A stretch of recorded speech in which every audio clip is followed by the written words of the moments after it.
إذن الكلمة للسيدة أميرة سليم. بسم الله الرحمن الرحيم. السيد الرئيس المحترم، السيد وزير المالية المحترم، السادة الوزراء، زميلاتي زملائي، أسرة الإعلام، السلام عليكم ورحمة الله. في إطار مناقشة مشروع قانون المالية 2018 وبعد الاطلاع على التدابير الواردة فيه وتمحيض النظر في مختلف قواعده القانونية المتصلة بطرق التوازن المالي ووسائله المتعلقة بالميزانية والعمليات المالية للدولة، نود أن نثمن مشروع هذا القانون لما لمسناه من وجود إرادة سياسية حقيقية في السعي نحو بناء السيادة الوطنية الاقتصادية بعيدا عن الريع البترولي. وبصفتنا نائب عن الجالية الجزائرية في الخارج، ومن خلال هذا المنبر أردنا أن نساهم بإثراء الحديث والنقاش بما نراه يعزز من قدرات الدولة في استغلال مواردها البشرية بالوطن وبالخارج من خلال بعض الرؤى المبنية على تجربة في الميدان ودراسات استشرافية واستراتيجية. ففي إطار توسيع أواصر المواطنة مع الجالية الجزائرية نطالب بإنشاء مجلس للجالية الجزائرية بالمهجر كمؤسسة استشارية تتمتع بالشخصية المعنوية، تتولى التنسيق بين الجالية بمختلف أشخاصها الطبيعية والمعنوية والمصالح الدبلوماسية للدولة، وتعمق الحوار كمنبر للجالية مع الحكومة في جميع الجوانب الثقافية الاقتصادية والاجتماعية. كما نطالب كذلك بوضع رقم أخضر مجاني للجالية للتواصل مع المصالح الدبلوماسية الجزائرية لتسهيل التواصل وحل المشاكل في حينها، وخاصة منها ذات الطابع الاستعجالي.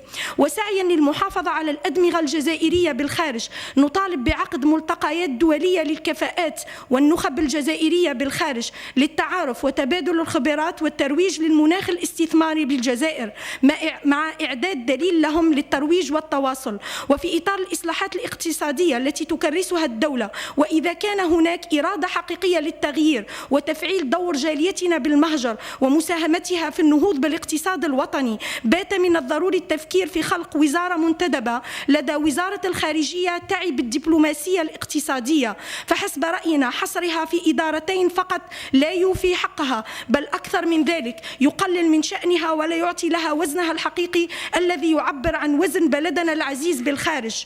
هذه الوزارة تكون كحلقة محورية بين الاقتصاد الداخلي والسلك الدبلوماسي الجزائري بالخارج، وتعمل على الترويج للمناخ الاستثماري الوطني بالداخل والخارج واستقطاب الاستثمارات الأجنبية لبلادنا، وتكون مطالبة باستحداث قاعدة بيانات اقتصادية وطنية ودولية لتسهيل عمل مختلف المتعاملين الاقتصاديين في مختلف الميادين اقتصادية ثقافية وسياحية. وهذا ما يسمح برسم معالم الدراسات الاستشرافية والاستراتيجية للاقتصاد الوطني البديل عن الاقتصاد الريعي، وهي مطالبة برسم معالم الدبلوماسية الاقتصادية الحقة في الدول الأجنبية كمنبر للتواصل بين المستثمرين داخل وخارج الوطن، والتواصل مع الإدارة المختصة مع ضرورة الرقابة المستمرة لمردودية هذه الدبلوماسية الاقتصادية على الاقتصاد الوطني مقارنة مع التجارب المقاربة والمقارنة للدول الأخرى. هذا من شأنه أن يخلق جو تنافسي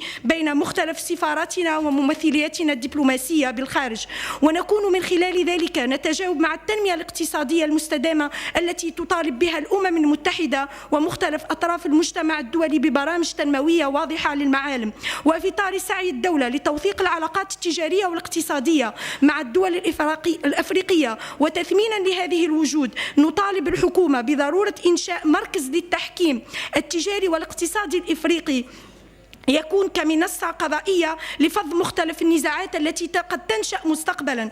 أما بخصوص الإصلاحات النقدية الموازية للإصلاحات المالية، نطالب الحكومة بالإسراع بإنشاء فروع بنكية بالخارج للسماع بانسيابية التمويلات المالية والتحويلات المالية، ويعد عزوف الكثير من المستثمرين بما فيهم أبناء الجالية على الاستثمار بالدول الإفريقية سبب من أسباب عدم وجود هذا النوع من الفروع. وفي نفس السياق أود أن أفتح قوسا حول موضوع جد حساس لأنه يتعلق بالمرأة والطفل بالخارج. نطالب باستحداث صندوق المرأة المهاجرة للتمويل الأصغر على مستوى سفاراتنا وممثلياتنا القنصلية في الخارج، يكون همزة وصل بين هذه الفئة وهذه الفروع البنكية، يسهل تمويل مشاريع مصغرة لفائدة هذه الفئة خاصة في الدول العربية التي نجد فيها نسبة كبيرة من النساء أغلبهن حاملات لشهادات، ولكن قوانين البلد لا تفتح لهن سبل الشغل.